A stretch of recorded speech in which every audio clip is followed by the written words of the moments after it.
Live mula sa GMA Network Center, 20 taon nang nakatutok. 24 oras. Magandang gabi po, Luzon, Visayas at Mindanao.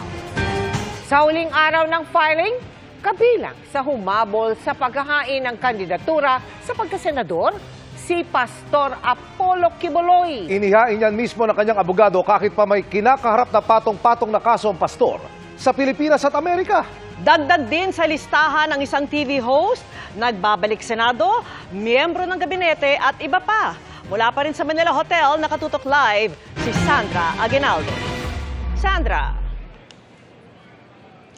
Mel, Emil, Vicky, narito pa rin nga tayo sa The Tent City Manila Hotel at nagpapatuloy po yung pagpa-file ng candidacy sa pagkasenador at pati na rin sa party list. Hanggang alas 5 lang po ng hapon at last day na ngayon. Pero yung mga narito na ay pinagbigyan na rin ng COMELEC. Isa nga po sa nag-file kanina ay si Pastor Apollo Kibuloy.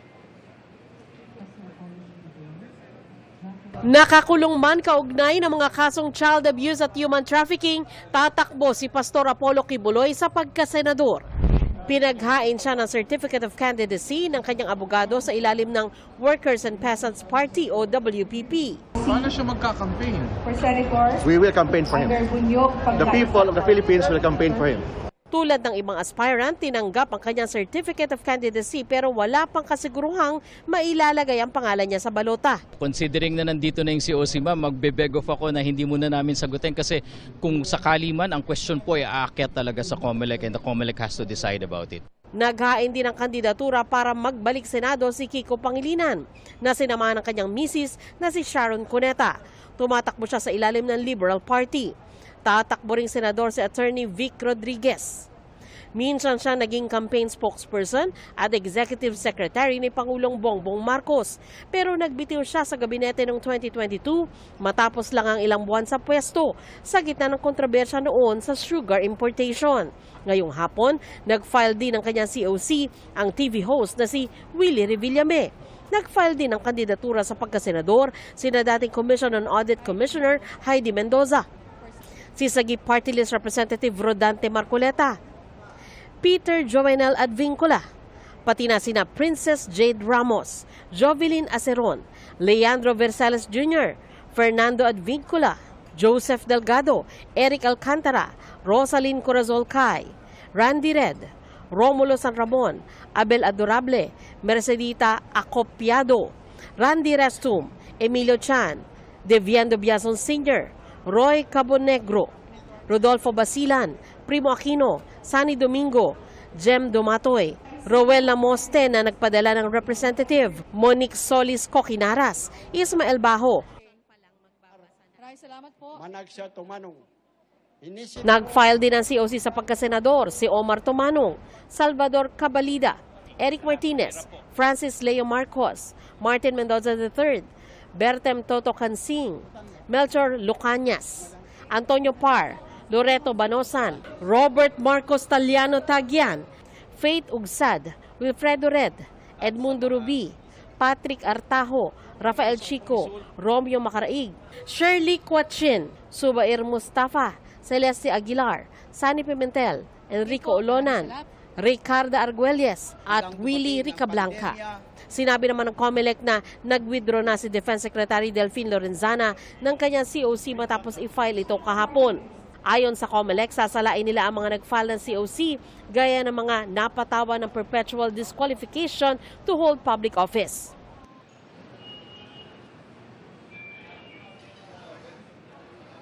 Vicky, may pahabol pa ang dalawang pangalan sa pagkasenador. Ito po ay si Melissa Fortes at Roberto Sembrano. Vicky?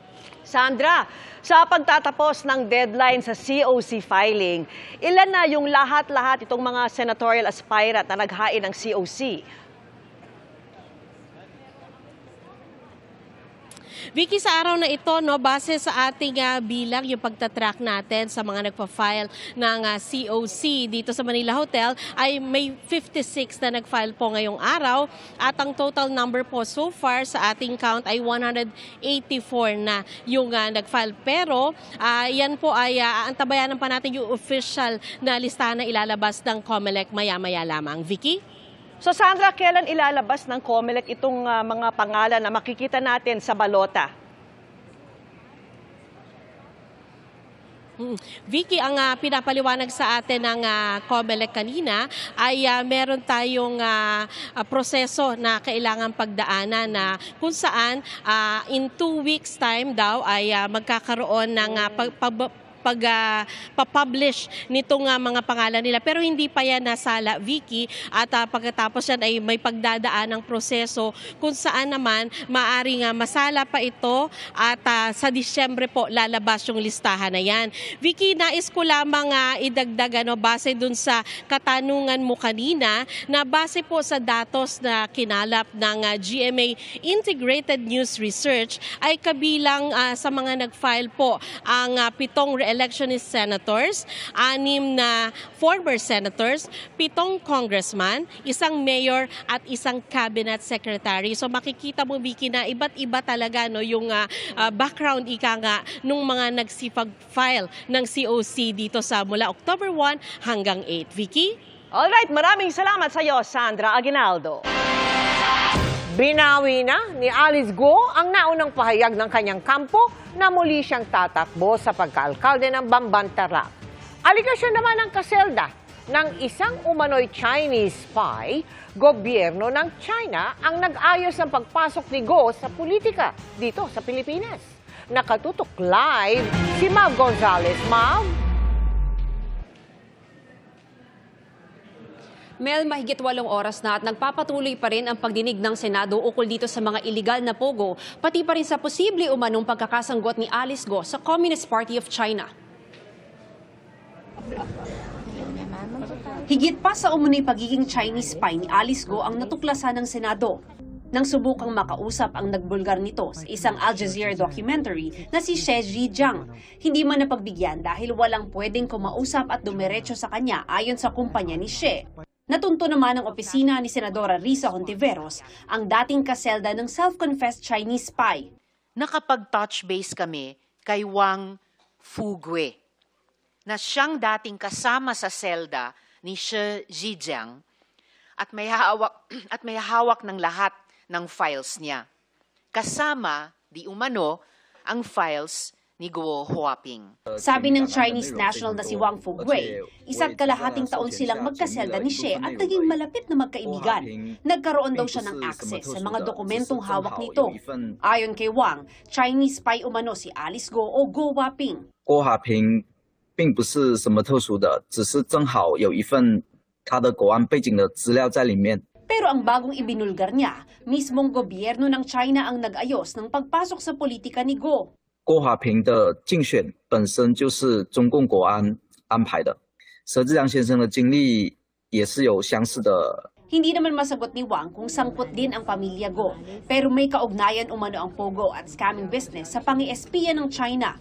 Binanggit din niya ang contact ni Xie sa Communist Party of China na isang Ma Dongli na maaaring handler din umano ni Go. 2 oras ng executive session ang mga senador kasama si Go. Hindi isinapubliko ang mga pinag-usapan, pero pagbalik sa pagdinig, mariing itinanggi ni Go na espiya siya. Wala po akong handler, hindi po ako spy, hindi ko po siya kilala. Kailangan po niya siguro ng media mileage po ngayon, baka meron po siya ibang motibo po.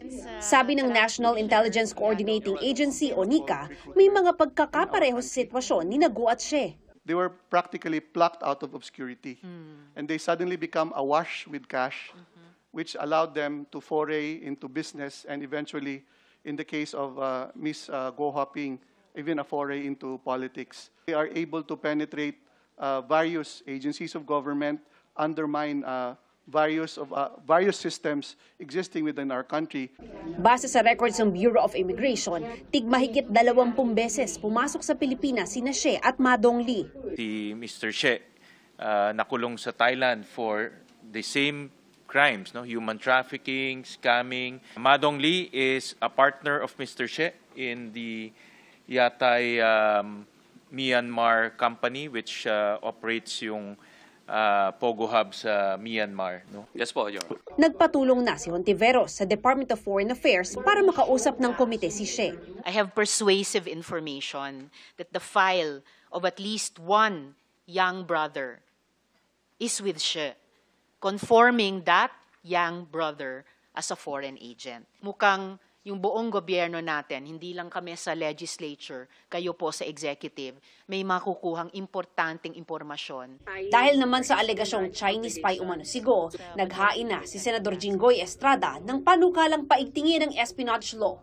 Could this be a confirmation of what we have suspected all along, that our country now has a Chinese sleeper agents in our midst? Or could this revelation be just a ploy or another propaganda? Sa pagdinig, sinabi naman ni Go na hindi na siya tatakbong mayor ng Bamban. Sa ngayon, hindi po. Haharapin ko po muna yung mga accusations po sa akin. Linisin ko po muna yung sarili ko po. At para maging fair din po para sa mga constituents ko po. Inirekomenda naman ng COMELEC ang paghahain ng reklamo laban kay Go dahil sa paglabag sa Omnibus Election Code. Mel, kasususpend lang ng pagdinig ngayon at yung susunod daw ay ang panghuling hearing na dito sa mahabang serye na ng mga hearings ng Senado tungkol sa illegal na pogo. Isa doon sa mga titingnan nila ay mga koneksyon ni She Zhejiang dito sa Pilipinas dahil nakailang balik nga to rito at may impormasyon daw ang Nika na dito pa siya na-recruit sa Pilipinas. Mel? Ma'am, kaselda pa lang ni She Zhejiang yung nakausap ng Senado, di ba? Ano yung tsansa na makausap mismo nila ito? Sa tulong siguro ng DFA, ma'am. Sa ngayon, Mel, talagang nasa bola, yung bola ay nandun na sa gobyerno ng Thailand dahil sila yung may jurisdiction dito kay She Zhejiang kung saan siya nakakulong. Pero ang sabi naman daw ni She Zhejiang ay willing siyang makipagtulungan sa gobyerno ng Pilipinas. Sabi rin ng DFA ay meron tayong Mutual Legal Assistance Treaty with Thailand, kaya gagamitin daw nila lahat ng diplomatic means para nga makausap natin at ma-interview dito sa Senado itong si She Zhejiang. Mel? Oo nga, pero kung sakali namang matuloy halimbawa yan, paano nila tatanggapin yung sasabihin ni She? Convicted criminal nga sa Thailand itong si She, di ba? Alam mo, Mel, kanina nilinaw din ni Senadora Risa Hontiveros na kumbaga we're taking it with a grain of salt. Yung mga sinasabi nitong ni Wang pati ni She Zhejiang dahil posibleng meron ding mga kanya-kanyang motibo itong dalawang ito sa mga sinasabi nila. Pero ang maganda raw dito, Mel, ay kumbaga nagiging starting point ng komite ng Senado yung mga sinasabi nila. Kaya yung opisina ni Senador Hontiveros, for example, gumawa sila ng mga independent verification kaya napagtugma-tugma nila kung alin yung mga sure na totoo dun sa mga sinabi ni Wang at ni She. Yun din ang mga ahensya natin ng gobyerno, partikular na yung Bureau of Immigration, pati na rin yung NICA, ay meron din daw silang ginagawa ng mga independent investigation na ang pinagmulan ay yung mga sinabi ni She at Wang. Mel? Sana nga, aantabayan na natin yan. Maraming salamat sa iyo, Ma'am Gonzales. Arestado ang isang Chinese na sangkot umano sa pagdukot ng kababayan niyang babae sa Bulacan. 3 Chinese at 4 na Pilipinong kasabwat naman ang tinutugis. Tunghayan sa aking eksklusibong pagtutok. Sa CCTV footage na hawak ng PNP Anti-Kidnapping Group, makikita sa isang motel sa Bulacan noong September 13 ang 2 Chinese national na lalaki. Kasama ang isa pang Chinese na babae na kidnap victim umano. Nasa edad 30 anyos pataas na raw ang biktima at isang negosyante. Ayon sa pulisya, ang tagpong ito kuha raw ng ilabas na ng motel room ng mga suspect ang kidnap victim pagkatapos na makapagpadala ng ransom ang kaanak nito mula China. Ayon po sa sa debriefing natin is nakakuha po yung mga suspect natin ng worth 3 million pesos. Agad nakipag-coordinate ang AKG sa Highway Patrol Group Task Force Limbas para matunto ng itim na luxury vehicle na pinagsakyan sa biktima ng ihatid umano sa inuuwian nito sa Metro Manila. Nakapost po siya sa Facebook Marketplace na for sale. Nagmamadali po yung possessor na maibenta o ma-dispose yung sasakyan. Sa market value po na 1.7 is in-offer po siya sa 1.4 po. Sinerveillance ng mga pulis ang kotse at namataan ito sa isang commercial area sa Taguig. Dito na sinundan ng mga pulis ang kotse at nang makakuha ng tiyempo, hinarang na ito ng HPG patrol vehicle. Arestado ang isang Chinese national. Nakuha sa kanya ang isang kalibre 45 baril. Positively identify po siya based dun sa picture at saka sa description na ibinigay sa atin ng isang kidnap victim po. Ang luxury vehicle, hinila ng HPG sa impounding area dahil sa questionabling mga papeles nito. Are you involved? No, I'm not. I can see it. Patuloy na tinutugis ang 3 Chinese at 4 na Pilipinong sangkot sa kidnapping. Para sa GMA Integrated News, Emil Sumangil, nakatutok, 24 oras. 5 ang sugatan matapos mauwi sa tensyon ang huling araw ng filing ng Certificate of Candidacy sa Sharif Agwak, Maguindanao del Sur.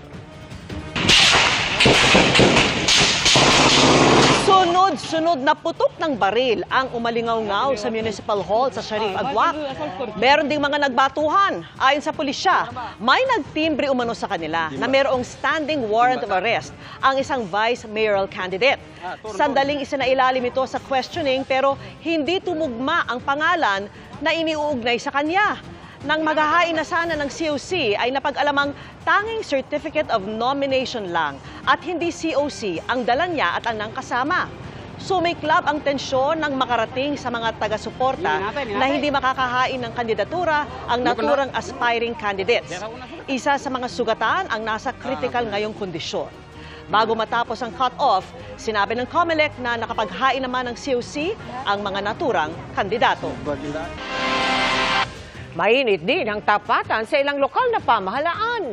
Sa Davao City, naghain ang kandidatura sa pagkaalkalde ang minsang naging Duterte Presidential Spokesperson na si Attorney Carlo Nograles.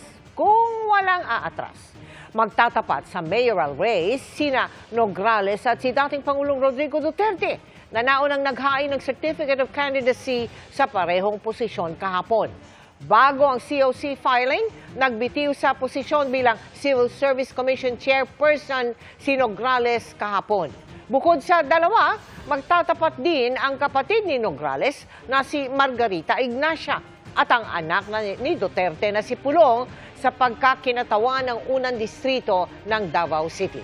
Bagamat naging magkaalyado, matagal na nga naging magkalaban sa politika, ang mga Duterte at mga Nograles, 1992, nang talunin ni Duterte sa pagka-mayor ng Davao City ang ama ni Carlo Nograles na si Prospero Nograles. Dalawang Janice naman ang magtutuloy sa tapatang Teves de Gamo sa Negros Oriental. Partikular yan para sa 2 distrito ng probinsya kung saan tatakbong kinatawan si Pamplona Mayor Janice de Gamo, ang biyuda ni dating Gobernador Roel de Gamo. Naghain din ng kandidatura si Janice Teves Gaston, tiyahin ni ex-Congressman Arnolfo Arnie Teves Jr. Paglalabanan ng dalawang Janice ang posisyon ni dating Congressman Teves na sangkot sa umano'y pagpatay kay nooy Governor de Gamo noong March 2023. Opisyal na ang laban para sa Manila City Hall nila dating Manila Mayor Isko Moreno at kasalukuyang Mayor Hani Lacuna, pero tatapatan din sila ni Congressman Sam Versosa at 3 iba pa. Nakatutok si Oscar Oida. Maagang napuno ng mga tao ang mga kalsada sa paligid ng Arroceros Park sa lungsod ng Maynila. Sasamahan daw nila sa pag-file ng Certificate of Candidacy sa pagka-mayor si dating Manila Mayor Isko Moreno. Babanggain ni Moreno ang dati niyang bise at kakampi, si incumbent Mayor Hani Lacuna, na nauna nang nag-file ng kanyang COC. Anya, maayos naman daw siyang nagpaalam kay Mayor Lacuna. I respectfully ask Ate Hani, Ate, pwede akong bumalik sa pagka-mayor.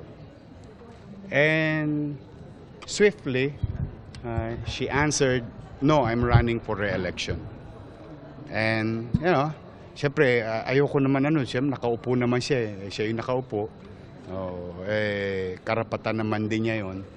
So, what I did is kiss her, and said goodbye, and hug Doc Pox. Kasi alam mo, ito mahal na mahal ko yung mga yan, sa totoo lang. Mahal. Dahil kay Danny Lacuna. Bilang pagtanaw ng utang na loob. The last time we spoke to each other was, I think, July 12. Doon niya sinabi? Opo. Paano po niya sinabi sa inyo? Sabi ho niya, tatakbo po siya. Ano sinabi? Wala po akong sinabi. Pinakinggan ko lang po siya. That's face-to-face po. Dati nang sinabi ni Moreno na second father niya ang ama ni Lacuna na si dating Manila Vice Mayor Danny Lacuna na naging mentor daw niya sa politika. Tatakbo rin bilang mayor ng Maynila si Tutok Tuwin Party List Representative Sam Berzosa. Ang mga taga Maynila naman may karapatang pumili ng gusto nila Kasi nakakalungkot puro away na po Naghain din ng COC sa pagka-mayor sina Alvin Abisilla Karingal, Michael Gosay at Jerry Sindo Garcia. Para sa GMA Integrated News, Oscar Oida, nakatutok 24 oras. Itinuloy na nitong Sabado ng Kingdom of Saudi Arabia ang parusang bitay sa isang Pilipinong inaresto dahil sa pagpatay. Ang Migrant Workers Department inaayos na ang pag-uwi sa kanyang mga labi. At nakatutok si Joseph Moro. Dahil sa away pera, kaya pinatay sa pamamagitan ng pangmamartilyo ng isang Pilipino sa Saudi Arabia ang kasosyo niyang Saudi Arabia noong taong 2020. The victim was asking our kababayan